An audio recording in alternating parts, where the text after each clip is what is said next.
partie 1, on avait regardé comment décrocher des mandats. C'était hyper intéressant. Et puis maintenant, dans cette partie 2, on va regarder comment en fait on va gérer un mandat.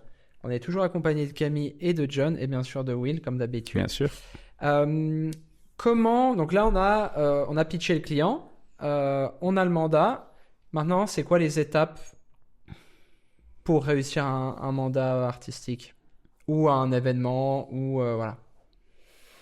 Je pense que un des éléments essentiels, c'est de bien comprendre les attentes du client.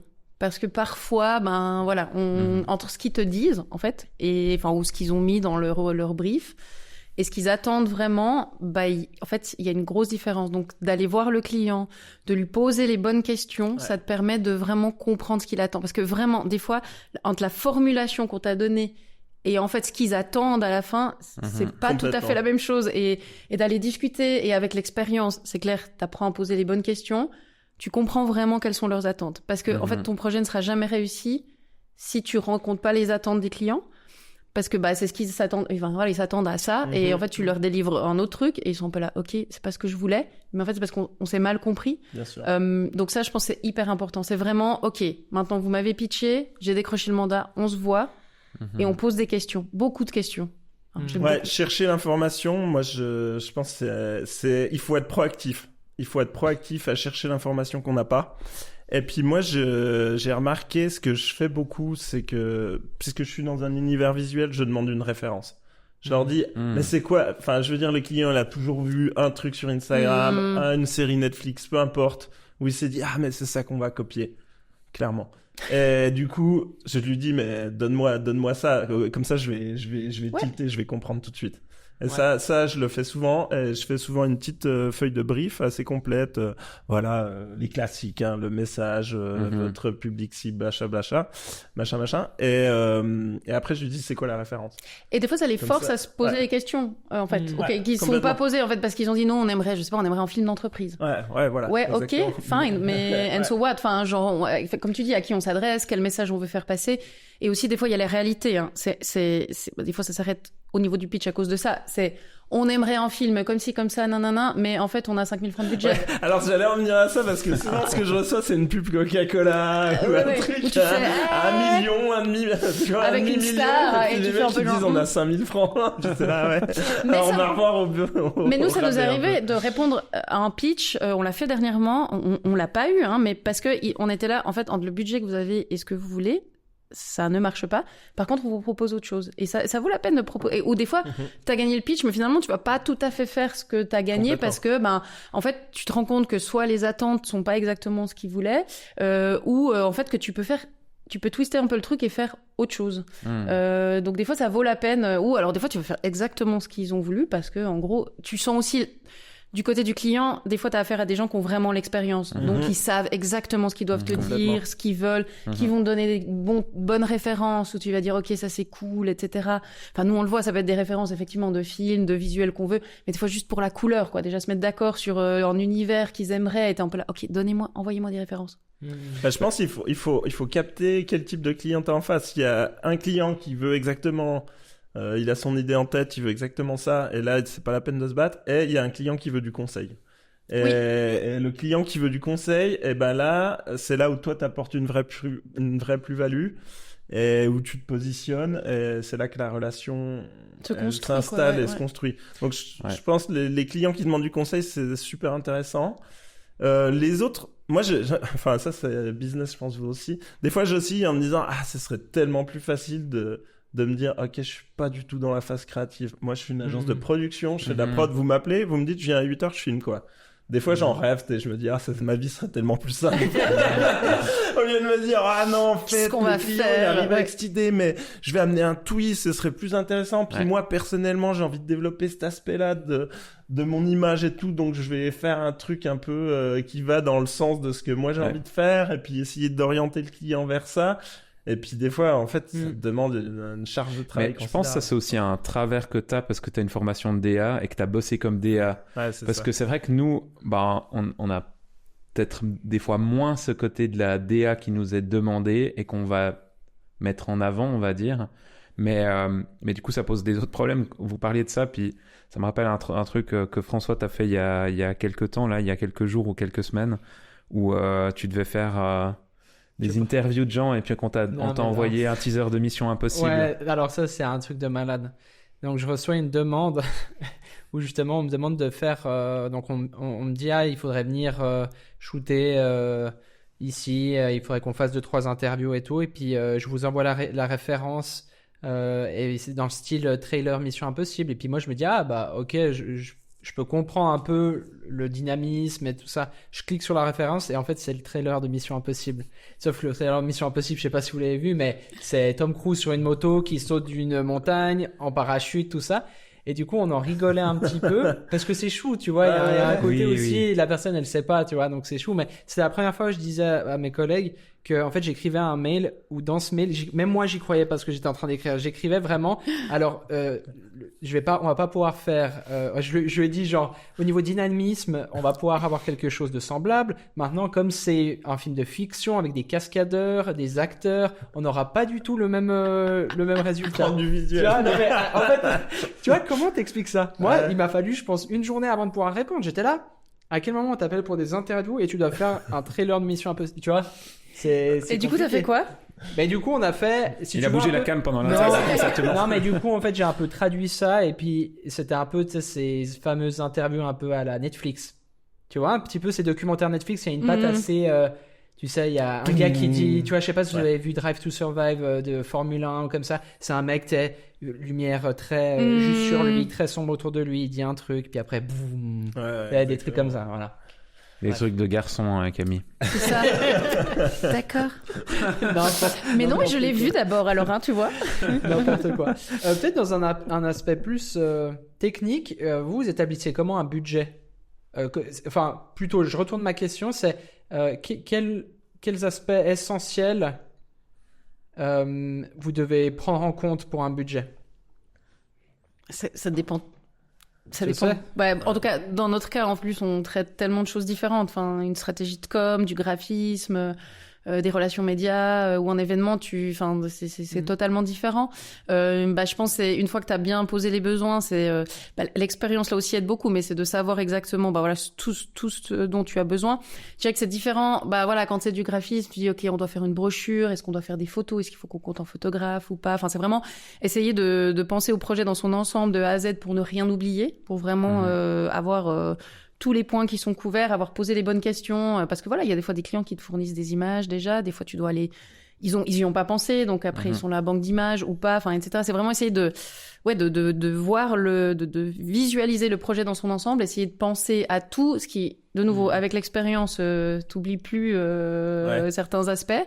Et après c'est d'essayer au mieux de aussi calculer ton travail, parce que nous, il y a aussi des prestataires externes. Par exemple, si je parle sur un événement, tu vas avoir un traiteur, tu vas louer du mobilier, tu vas faire appel à un photographe, vidéaste, etc.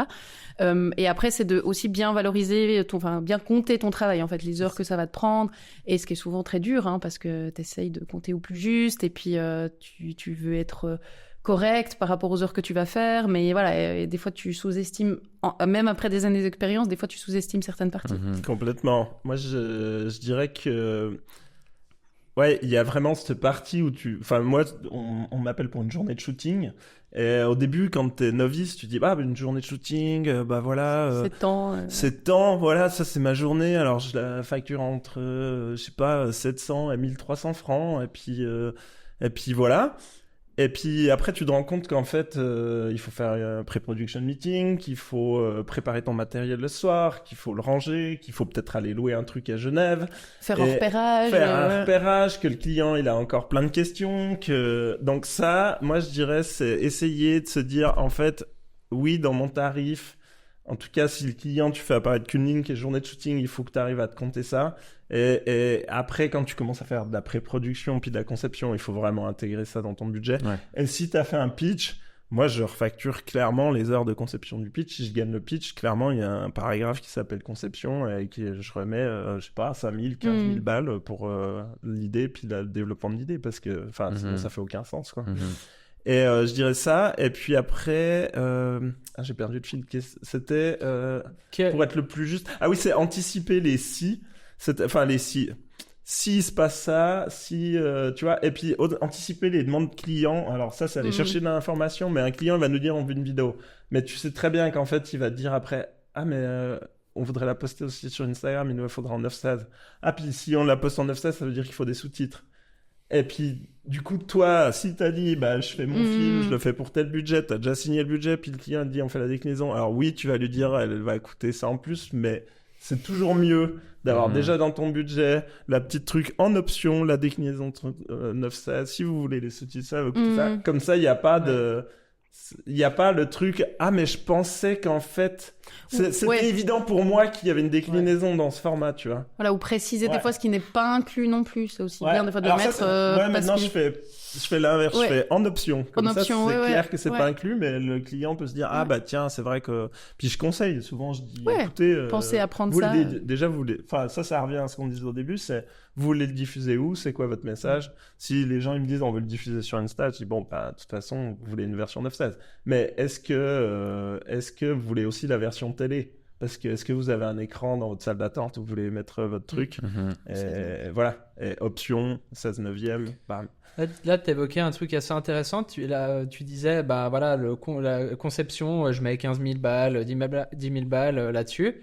Comment tu comptes ça? Alors, Camille, toi, tu es plus dans la gestion de projet. Donc, je sais pas si des fois, ça te rejoint aussi cet aspect, soit vendre des droits peut-être, ou en tout cas de la conception, et puis quelque chose qui est pas, en fait, où je veux en venir, c'est que c'est pas quelque chose de plus matériel. Tu fais une journée de shoot, t'as un gars qui vient une journée.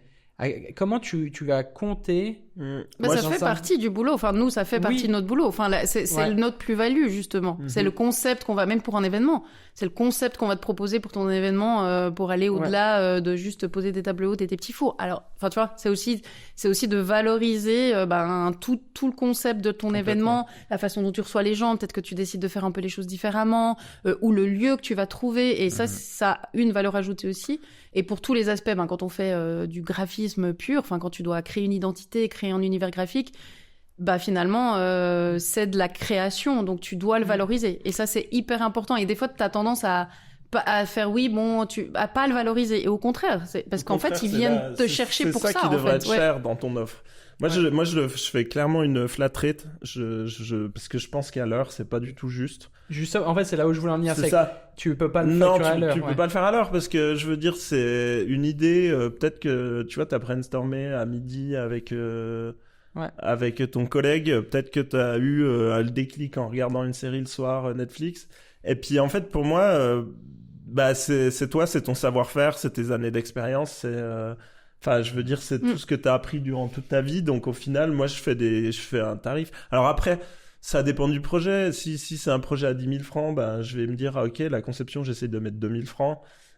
Si c'est un projet, tu vois, qui va être à 100 000 francs, comme le pitch là que j'ai fait, là tu te dis de toute façon on va faire c'est bien beau, on a pitché, mais c'est rien, le pitch c'est la première idée, le client il va mettre sa patte dedans, on va faire X aller-retour là-dedans, on va prendre, je veux dire, on a déjà investi 6-10 jours dans le pitch, derrière il y a encore forcément moins 10 jours de travail de développement, ce que j'appelle la phase de développement du projet, et donc au final si tu fais 20 jours homme, tu vois, même à 500 balles, tu vois, au final, si t'as pris 10 000 balles de conception, c'est pas beaucoup, hein. Tu vois, 500 balles la journée, t'es là, donc... Et c'est une vraie plus-value, en fait. C'est là où t'apportes la plus-value. Donc, en fait, ça devrait avoir des idées, c'est une... Enfin, je veux dire... C'est là où tu devrais faire payer 1500 francs ta journée et pas 500. D'ailleurs, il y a aussi, au niveau du fonctionnement du cerveau, je sais pas si vous avez déjà entendu, quand on était gamin, t'es à un examen... Si tu n'as pas la réponse à une question, il faut passer à la suivante. Pourquoi est-ce qu'on fait ça? Il y a une raison vraiment au niveau du cerveau, c'est qu'en fait, quand tu te concentres sur une tâche que tu connais, tu peux la réaliser. Quand tu te concentres sur une tâche qui demande de la créativité et des nouvelles connexions cérébrales, tu peux pas te concentrer pour trouver la solution. En fait, les connexions se font quand tu es en train de penser à une autre tâche. Okay. Et c'est pour ça qu'en fait, quand tu as une question à laquelle tu ne sais pas répondre parce qu'elle demande des nouvelles connexions, tu dois passer à une suivante pour oublier celle-ci. Mais en fait, en backup, ton cerveau connecte. Et du coup, ça fait que 3-4 questions plus loin, tu commences à avoir une ébauche de réponse pour cette question que tu ne connaissais pas. Et du coup, si tu es dans un processus créatif et que tu te dis, bon, maintenant j'ai 4 heures, je dois me mettre derrière un bureau et je me lève pas tant que j'ai pas trouvé la solution, ça ne fonctionnera pas parce que tu es en train de demander à ton cerveau de faire cette tâche de d'arrière-plan alors que tu es en premier plan. Tu peux pas, du coup. Et souvent, les brainstorms, tu le vois, c'est où des fois les gens arrivent, ils y ont déjà pensé, donc tu as des idées qui fusent et genre, je sais pas, dans les 15 premières minutes, c'est bon. Et des fois, tu brainstorms pendant 4 heures et 5 minutes avant de partir, et il y a quelqu'un qui dit un truc, tu fais c'est ça. Ouais. Mais oui. Ou 2 jours plus tard. Enfin, parce que Moi, c'est clair. Et c'est ça, c'est que la créativité, c'est pas. Complètement. C'est pas un truc sur commande où tu peux dire ok, fine, c'est bon, je vous le sors dans 2 heures, vous avez le concept. Et des fois, les inputs de ton client font que tu vas shifter un peu, ou tu parles avec un collègue en buvant ton café, puis tu fais un peu genre, mais attends, on pourrait faire ça. Moi, je trouve que les brainstorms, j'en ai fait énormément, et je trouve, soit en général, ça se passe dans les 20 premières minutes, soit c'est l'enfer. Soit tu restes devant la feuille blanche pendant 2 heures, et puis tu tournes en rond et commence à faire chaud dans la pièce, et puis, puis ça va pas. Puis en fait, il faut arrêter. Et c'est pour ça, des fois, tu te dis, valoriser 15 minutes de travail, et puis le vendre à un client 2000 francs, des fois, tu te dis, c'est beaucoup. Puis en fait, non. Non, mais tu y as pensé avant. Oui, il y a des mais trucs bien qu'on sûr, fait, c'est ça, ce que t'expliquais avec le cerveau. C'est un truc, ça te poursuit pendant. En fait, il faut vendre les heures de ton cerveau qui processe. C'est ça, exactement. C'est ça, c'est que c'est un truc qui pense constamment. Puis moi, je veux dire, je scrolle sur mon Instagram, je pense que à l'idée de mon client derrière, je me dis, attends, est-ce que ça. Tu mens, John, on sait que tu penses pas à ça quand tu scrolles sur Instagram. Tu penses à aller faire du kitesurf. C'est vrai. Mais donc nous, on le sait ça. Dans nos milieux, ceux qui nous écoutent, qui sont dans le même milieu que nous, ils le savent. Maintenant, un client, parce je pense que vous en avez, nous on en a, des clients même avec des très gros budgets qui en ont aucune idée de ce qu'ils font en fait. Comment en fait tu défends justement, par exemple, je reprends cet exemple de 15 000 francs de conception. Parce que tu sais, il y a quand même ce truc, nous on l'a remarqué avec les clients, c'est pour eux, il n'y a pas de problème de... Tu sais, je sais pas, tu payes un mec qui va te construire une chaise et à la fin, t'as une chaise. Tu vois, il y a ce truc très physique. Complètement. Voilà. Même une vidéo, finalement, les gens, souvent, ils ont l'impression d'acheter un bien alors qu'ils achètent un service. Mais il y a quand même ce truc où ils sortent avec quelque chose.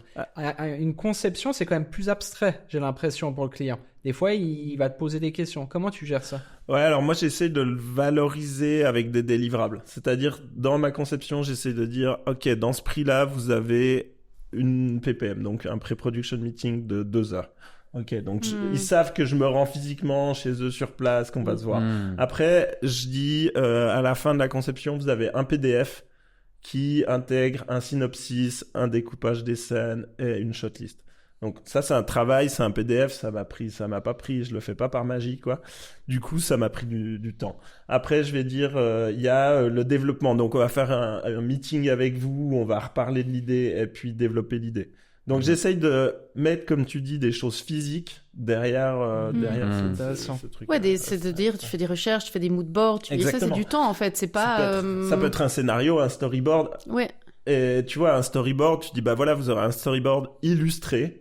Donc là, ça veut dire que toi, tu sais déjà que tu vas appeler un illustrateur, que ça va te coûter X milliers de francs, et puis que, bah voilà, ça a un prix. Et puis, comme je disais avant, les sommes, elles peuvent paraître énormes, 10 000, mais je pense qu'au contraire, c'est toujours quelque chose qu'on sous-évalue en termes de temps. Et moi, j'ai un problème avec ça depuis des années, c'est que tout ce temps, je m'en rends compte plus avec des employés, parce que comme eux, ils font le job, puis moi, je me dis, mais en fait, moi, je fais quoi ? Parce que je passe des journées à travailler, à faire justement du démarchage de clients, à répondre à leurs clients, à leurs attentes.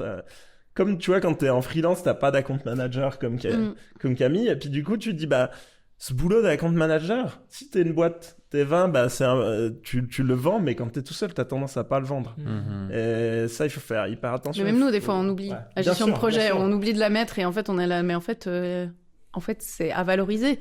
C'est ce qui fait que tout se passe bien, que tout soit smooth, que les choses soient rendues dans les temps, que tu aies une vision globale. Parce que si chacun fait sa tâche dans son coin, mais tu as quand même besoin de quelqu'un qui est à overview puis qui puisse dire, ok, genre attention, là on part trop dans cette direction, c'est pas le but, le but est d'aller dans cette direction, etc., etc. Puis je dirais même en termes de ce que tu ramènes à ton agence comme argent, je veux dire, c'est un problème parce que quand t'es une agence de 20 personnes, le salaire de Camille, il est un peu noyé si tu veux, avec l'argent qui rentre. Mais quand t'es tout seul, tu te rends très vite compte qu'en fait, t'as bossé 3 jours, puis qu'en fait, ces 3 jours, tu les as facturés nulle part.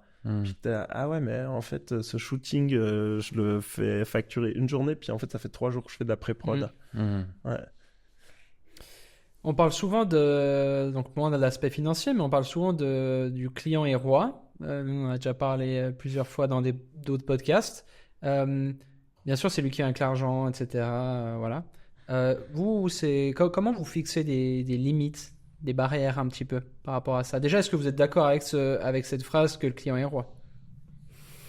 Non, parce que je pense que c'est vraiment une collaboration. Et en fait, si tu as une bonne relation avec le client, ce qui est le cas, alors certes, quand le client te demande quelque chose, il te paye pour un service, mais il y a aussi des limites. Enfin, c'est-à-dire que c'est aussi valoriser ton travail que de mettre certaines limites.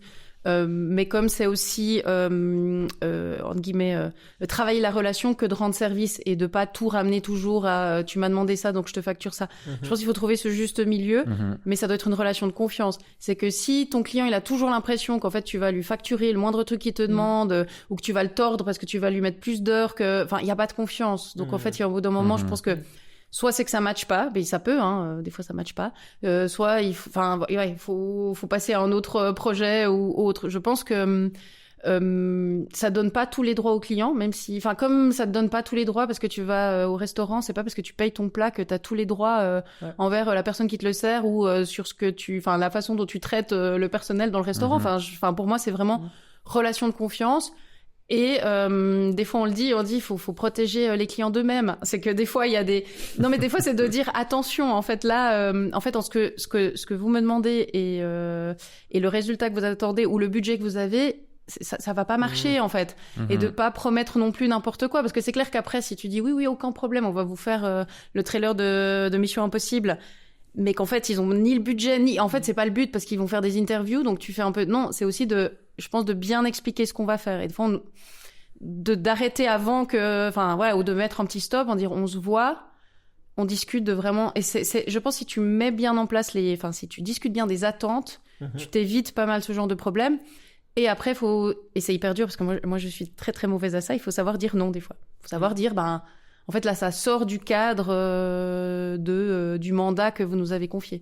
Et c'est pas toujours simple, parce que nous, on a aussi des clients qui ont des fois des plus petits budgets et qui sont très demandeurs, parce que pour eux, peu importe la taille du budget finalement, parce que si tu le mets en relation au client, finalement, le gars qui te paye 3 000 francs pour lui, c'est énorme. C'est énorme. C'est 30 000 francs ou c'est 300 000 francs limite, dans sa tête et même pas dans sa tête, dans ce que ça en relation avec le business qu'il a, etc. Ouais. Et c'est vrai que je pense que c'est hyper important quand tu construis ton budget de bien mettre ce que ça inclut. C'est toujours plus facile après d'aller discuter quand t'as quelqu'un qui vient qui te redemande des trucs encore et encore. De dire attention, là on avait dit que c'était tant. Nous on le voit, on a le gros problème, c'est combien d'allers-retours tu fais. On le spécifie un peu jamais et pas assez. Tu vois, tu fais tu proposes un graphisme, tu dis ok, tu peux faire combien d'allers-retours avant que ça soit trop. On devrait, mais en soi des fois en 2 fois c'est réglé, puis des fois t'arrives pas à trouver le truc quoi. Mais je trouve il y a 2 niveaux là. Il y a le niveau financier où tu dois conclure un contrat sur quel sera l'échange d'argent en fait et à quoi ça donne droit en termes d'heures, de conception, etc. Moi j'ai plus trop de problèmes maintenant. J'avais le problème quand j'étais seul. Mais maintenant, j'ai plus trop de problèmes à dire aux clients, même si c'est un petit client, de dire voilà ce qu'on avait convenu. Vous aviez un budget de 1000 francs, ça représentait à peu près ça comme travail. Là, vous me demandez quelque chose qui sort de ce qui était de l'arrangement de base, en fait. Et du moment, je me suis vraiment un peu construit un truc comme ça en me disant, il y a un arrangement, on conclut quelque chose à un moment donné. Du moment où cette personne va outrepasser ça, je suis en droit de lui dire, écoute, là, ça va un petit peu trop loin.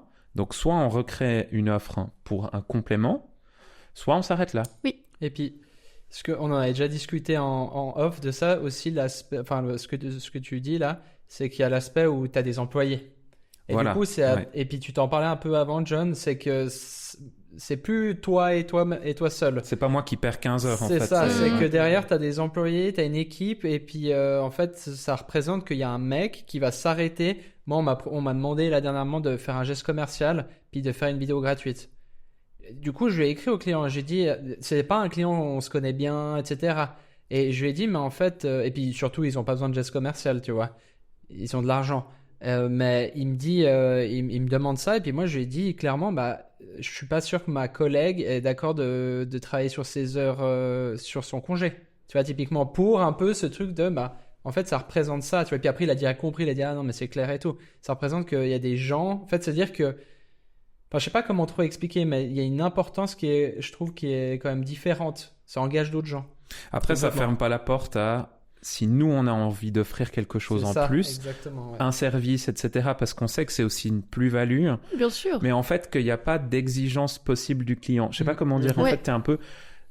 Je suis volontiers généreux, j'aime être généreux, mais c'est moi qui choisis de l'être. Et Oui. c'est pas vous Ouais. qui devez Qui me m'obliger l'imposez. à. Mm. Ouais. Non, et ça, je pense effectivement, enfin, ça revient à l'importance de bien poser ton budget et l'expérience aide, hein, parce que quand t'as oublié les repérages, le Mhm. pré-prod, etc., je pense que tu le fais une fois, après tu fais je vais plus l'oublier.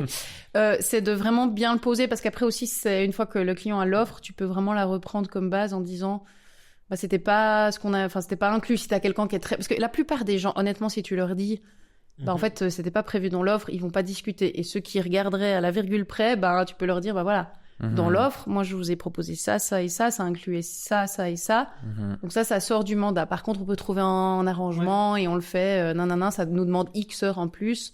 C'est pas toujours des demandes qui sont démesurées, hein, mais c'est des fois plein de petites demandes qui font que tu passes plus d'heures que prévu sur le mandat. Donc c'est bien c'est important d'être assez, je pense, carré. Et comme tu dis, d'être généreux quand t'as envie de l'être, parce que soit le mandat fait que t'as envie, ou parce que c'est quelqu'un qui t'a rapporté plusieurs mandats aussi, ou d'autres mandats, puis tu dis, bah écoute, ça c'est bon, c'est pour nous, et c'est toujours appréciable. Mhm. Je reviens à mon exemple du resto, mais en fait, quand on t'offre le café, c'est toujours, ouais, tu fais, ok, c'est cool, c'est Ouais. gentil. Ouais. C'était qu'un café, t'aurais pu te le payer en fait. C'est un geste, ouais. Mais en fait, tu retiens le geste. Ouais. C'est clair. C'est vrai. Mais je trouve ce que tu disais par rapport à la promesse, c'est très important à souligner, à développer. Je trouve que c'est important, un client qui vient avec une demande et un budget, ce qui est souvent le cas, c'est de dire, OK, ce que tu attends pour le budget ou par rapport à ce qui est possible de faire avec ce qu'on met en place en termes d'organisation, c'est possible ou c'est pas possible. Et de pas être dans la surpromesse. En fait, je pense que j'ai une erreur, Oui. c'est de dire oui au client en disant oui, bien sûr, on le fait, ça va être génial comme tu attends. Et là, en fait, tu crées de la déception chez le client. C'est ça. Alors que, au contraire,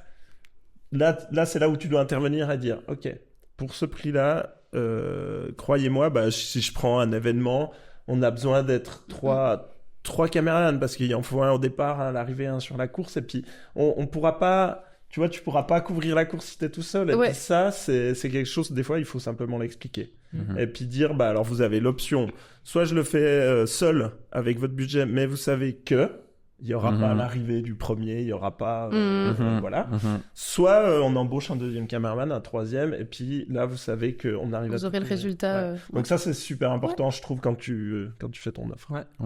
Donc là, on a abordé l'aspect plus client. Maintenant, si on regarde à nous-mêmes, comment on gère un projet avec ses équipes?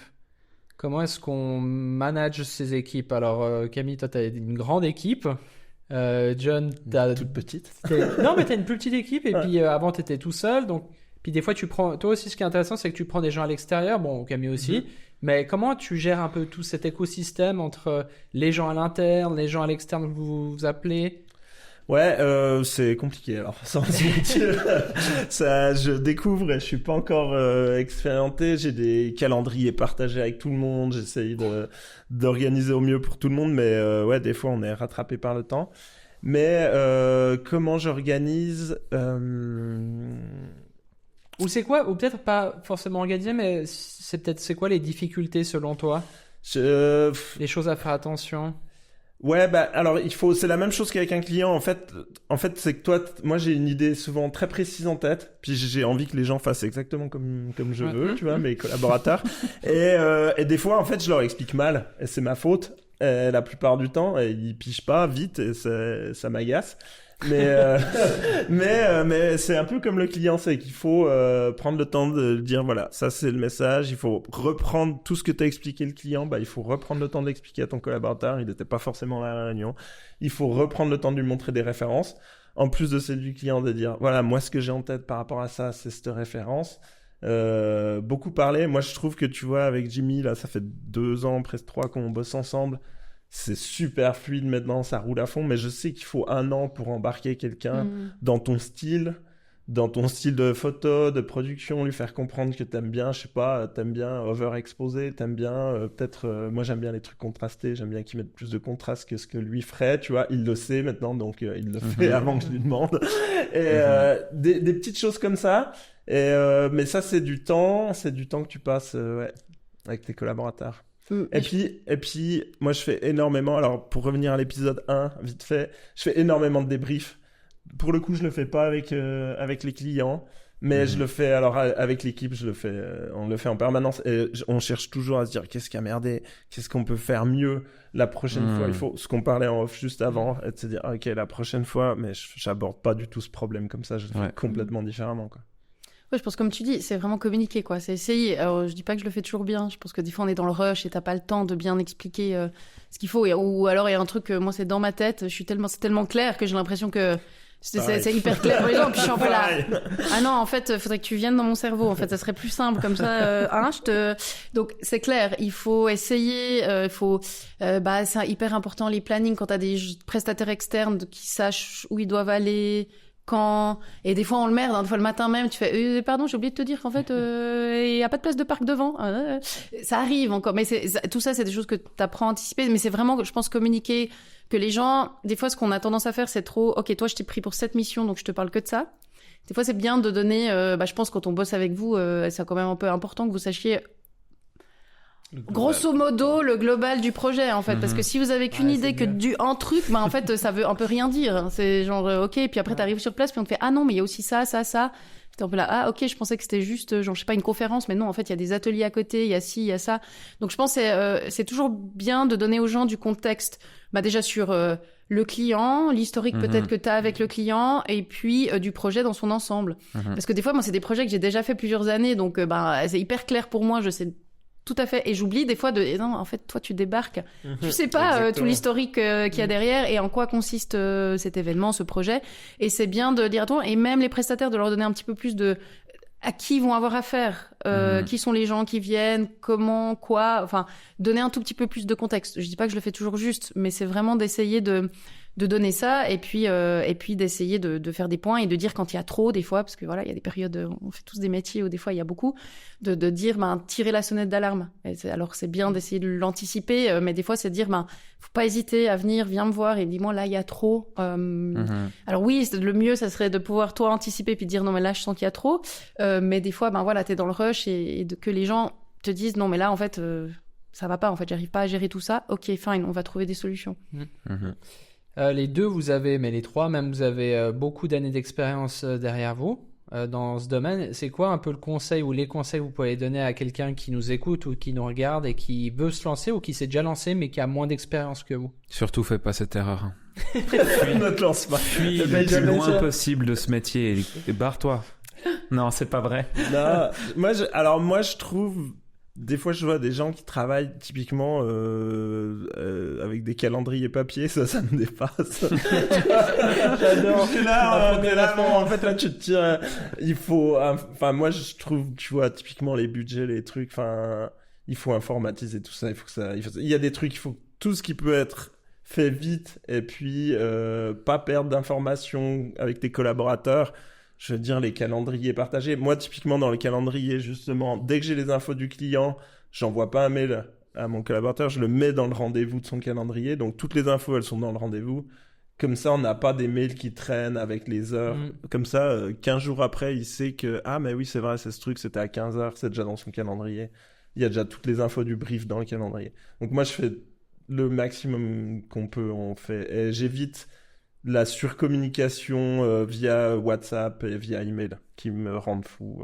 J'essaie de les modifs par WhatsApp. De simplifier au maximum les canaux de communication. Et typiquement avec Jimmy, à chaque fois qu'il arrive chaque matin, je pense qu'on prend en général 45 minutes, une heure où on fait que parler avant de travailler. Ouais, souvent. Ah ouais. Nous c'est plutôt 6 heures à peu près. Moi je dirais que c'est en tout cas moi ce qui m'aide beaucoup dans tous les projets que je gère, c'est toujours te te faire un peu le fil rouge dans ta tête de tout ce qu'il faut tenir compte pour que ce projet arrive à terme. Alors c'est clair, pour un événement, il y a plein de petites choses, mais même pour une stratégie de com, un truc, c'est OK, à qui je m'adresse, comment, à quoi je dois tenir compte. Enfin, c'est vraiment de toujours essayer de se faire le film dans sa tête, si je puis dire, pour vraiment essayer de baliser le maximum de choses. Parce que en fait, c'est tout d'un coup, il y a un truc, tu fais, ah mais attends. En fait, si j'en sais rien, je les fais venir là, puis qu'on va prendre une photo, il y a une vitre derrière, ça va être l'enfer. En fait, je peux pas leur demander de se poser là, ou il faut pas que je pose ma scène là, parce qu'en fait, on sera en contre-jour. Si je parle plus dans vos métiers, mais effectivement, mais après, tu te l'apprends avec l'expérience, et c'est peut-être d'autres choses. C'est peut-être, mais en fait, OK, si on fait ce mandat ou si on fait cette mise en page, il faut pas donc qu'on oublie que, en fait, du coup, il faut penser à ça ou enfin, la grandeur du titre, les couleurs qu'on choisit. Enfin, c'est vraiment essayer de se faire un petit peu le film dans sa tête. Et je dirais que d'apprendre de ses erreurs, parce que tu vas oublier des trucs et en fait, je te jure que tu le fais qu'une fois, quoi. Moi, j'ai pu oublier des trucs, mais tellement gros, je te jure que tu le fais qu'une fois. Parce qu'après, ça te reste dans ta tête, t'as oublié une fois des cendriers sur un événement, je te jure que tu oublies pas deux fois, hein, quand t'as dû mettre des pauvres petites tasses en papier avec de l'eau au fond. Tu l'oublies pas deux fois, et ça peut être des trucs tout bêtes, t'as oublié le vestiaire, quand je parle d'événement, mais ça peut être sur ton pantalon. T'as oublié... C'était aller sans pantalon. Ça pourrait t'arriver à toi. Moi, j'ai un prestataire, il a déchiré son pantalon. C'était le traiteur, et en fait, il a déchiré son pantalon juste avant la prestation. C'est trop bien. Voilà. Donc, tu vois, avoir un pantalon de rechange, toujours très important. Non, mais ça peut être après, tu le sais, c'est quand tu t'envoies des choses à l'impression, tu sais aussi qu'il faut tenir compte que ça soit ça, ou qu'il faut pas que ça soit trop près du bord. Oh, j'en sais rien. Enfin, c'est vraiment des choses, tu y penses. Et quand t'as fait l'erreur une fois, et ça arrive, et on fait tous des erreurs, et ça arrive, mais je veux dire, c'est bon, tu vas y repenser. Et vraiment, ça marque. Je dirais, des fois, et je te jure, les gens, ils font, ou quand je sais pas, une fois, j'ai une collègue, elle a envoyé tout sur place et tout. La télé était posée et tout. Puis tiens, il me fait, mais elle est où la clé USB avec le contenu qui va sur la télé? Bon, je sais pas. C'est une très, très, très bonne question. Et voilà, ça arrive, mais c'est pour ça que moi, j'essaye toujours de me faire un peu le film en me disant, et je pense encore à des trucs, tout d'un coup, je suis là, enfin, ça me réveille des fois la nuit, je me dis, pas que j'oublie ça, parce qu'en fait, qu'est-ce qui va se passer si j'envoie ça en prod comme ça? Attends, non, mais peut-être ça va pas marcher parce que le logo il va pas rendre bien sur cette matière etc. Donc, et c'est pas hésiter à poser des questions. Et moi je le dis, il y a aucune question bête. Et moi, la première fois que j'ai parlé à un imprimeur de ma vie, moi j'ai pas du tout une formation là-dedans, et que le mec il m'a dit, tu veux imprimer en quadri? J'étais là, en quoi? Je sais pas ce que ça veut dire. Et j'ai dit, je suis vraiment désolée, mais je sais pas de quoi tu me parles en fait. Il n'y a pas de questions bêtes de poser, même aux prestataires avec qui on bosse, en fait. Moi, je peux t'appeler puis te dire, mais est-ce que tu crois que, en fait, c'est une bonne idée de faire ça là? Parce que peut-être tu vas me sensibiliser à un truc où moi, j'ai pas pensé parce que c'est ton métier. Tu vas me dire, attention, là, typiquement, t'as un contre-jour derrière, ou tu vas me dire, mais c'est trop bruyant, ça va pas marcher. Et c'est vraiment d'aussi, voilà, je pense qu'en Suisse, on a la chance d'être, plutôt dans des relations de confiance, j'ai quand même l'impression. Enfin, après, je vis peut-être au pays des bisounours, mais j'ai l'impression qu'on est quand même dans des... Ou en tout cas, nous, on travaille avec des gens où on a envie qu'il y ait une confiance et voilà, de dire, écoute, là, je suis pas sûre de mon coup, en fait. Ou de parler à tes collègues, le matin, t'échanges, puis tu te dis, mais écoute, là, je sais pas, je me dis que, en fait, ça va pas le faire. Et tout d'un coup, on dit, non, mais c'est bon, t'inquiète, tu fais comme ci, comme ça. Et de vraiment, essayer d'anticiper. Ça, c'est vraiment le conseil numéro 1, c'est anticiper. Et c'est pour ça, faire ce fil rouge dans ta tête et penser... Je sais pas, il y a pas de place de parc devant, tu dois faire ton tournage et tu dois arriver à telle heure. Attends, si tu perds déjà une demi-heure à trouver ta place de parc, ça paraît tout con. Mais déjà, tu commences ta journée stressée parce que t'étais en mode genre, ou tu peux pas décharger ton matos devant le truc, tu dois le transporter pendant 6 plombs parce que le parking, il est... Et c'est des trucs, c'est vraiment essayer d'anticiper et d'en parler peut-être à des gens qui ont un peu plus d'expérience et de pas hésiter à prendre son téléphone et dire, mais en fait, là, j'ai ce problème, toi, tu le gérerais comment? Et nous, on a enfin, franchement, je trouve des prestataires qui sont top, des imprimeurs t'appellent, puis tu dis, mais je m'excuse, mais tu ferais comment, là? J'arrive pas, je trouve pas la solution. Graphiquement, on sait pas comment faire pour que ça ressorte bien quand on imprime. Et je pense, anticiper, poser des questions et vraiment jamais de questions bêtes. Et apprendre des erreurs que tu fais, et c'est pas grave, honnêtement. Dans ce que tu dis, Camille, ce que je trouve intéressant, c'est que les trois, enfin, moi, je vous connais parce que vous êtes des personnes avec qui, déjà, on a une relation de confiance et qu'on a des clients en commun, qu'on a travaillé souvent ensemble, que ce soit John ou toi, Camille. Alors je croyais que vous connaissiez avant, mais non. Mais non. Mais, on va rectifier cette erreur. Mais je trouve peut-être ce qu'il y a de très très positif dans notre région par rapport aux prestataires, c'est qu'en fait, tu as moyen de t'entourer de gens de confiance et de te créer un environnement de travail qui soit un environnement de travail agréable et sain. Et tu as envie de collaboration qui dure avec des personnes comme ça en fait, où tu t'appelles, où tu peux dire écoute là je suis embêté avec ce client, il m'a fait un peu un faux plan, est-ce que tu peux me sauver la mise par rapport à ça parce que sinon je suis embêté. Et puis en fait je trouve que de se créer un environnement comme ça positif, ça fait aussi une sacrée différence en Quand fait. tu as confiance dans les gens, tu sais qu'il va pas te tirer dans les pattes ou le truc qui te casse du sucre, le prestataire qui te casse du sucre sur le dos, tu sais, un peu genre. Mais en fait, c'est pas cool. En fait, c'est dans le sens où, enfin, je sais pas. Puis c'est pour des trucs des fois, t'es un peu là. Non, mais attends, c'est pas. Le mec il se grille pour ça en fait. Hein. Ouais. Et il se grille parce que t'as plus envie de bosser avec la personne qui t'a. Enfin, t'es un peu là, mais en fait, c'est pas cool. Et je pense que t'as raison. Voilà, des gens avec qui t'as confiance. Et dans l'ensemble, moi, honnêtement, j'ai pas d'histoire horrible où une personne m'a fait un sale coup, etc. Mais aussi où t'as confiance. Ou quand tu présentes ton prestataire. Enfin, je parle dans notre cas. À tes clientes, 100% confiance qui vont... Moi, j'ai des fois des prestats qui m'appellent en me disant en fait, il y a tel client, il m'a appelé pour me louer une télé. Je fais comment? Je passe par toi? Je suis un peu là, non, tu peux y aller en direct. Tu peux louer ta télé en direct. Mais j'apprécie que tu m'en parles et que tu me dises... Parce que je sais que s'il y a des trucs plus gros, il va m'appeler puis il va me dire, ça, comment on fait, etc. Ou il va renvoyer la balle, il va dire, non, nous, on gère pas ça. Appelez Trivial, et puis comme ça, on fait ça ensemble.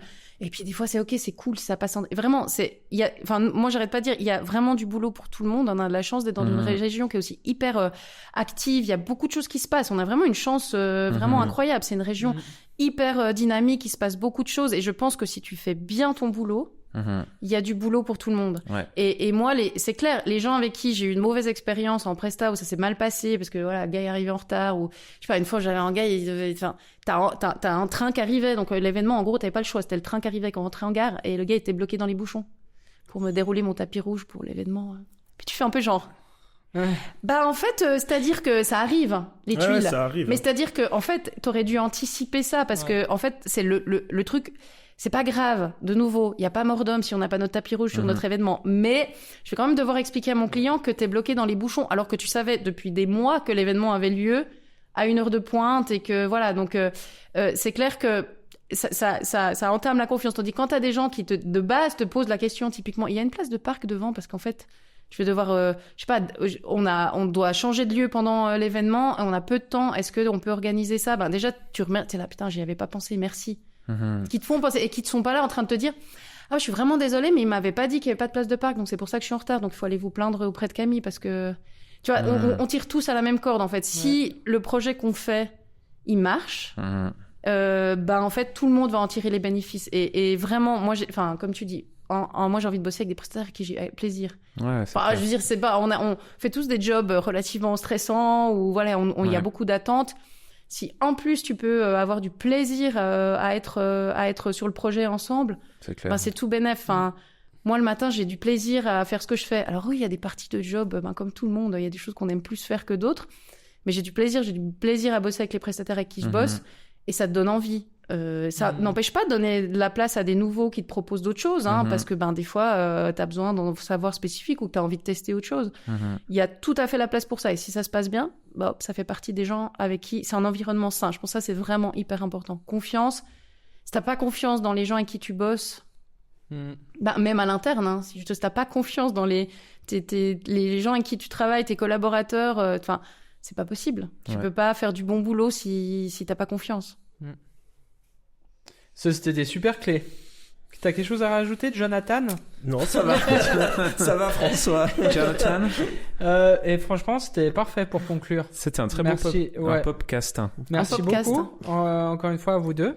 Merci à toi, Will. Merci, François. Et puis on va rien ajouter de plus. N'hésitez pas à aller nous suivre sur les réseaux sociaux, bien sûr. Et on est disponible sur Spotify, Deezer, Apple Podcast, YouTube, KVA, YouTube, etc., etc.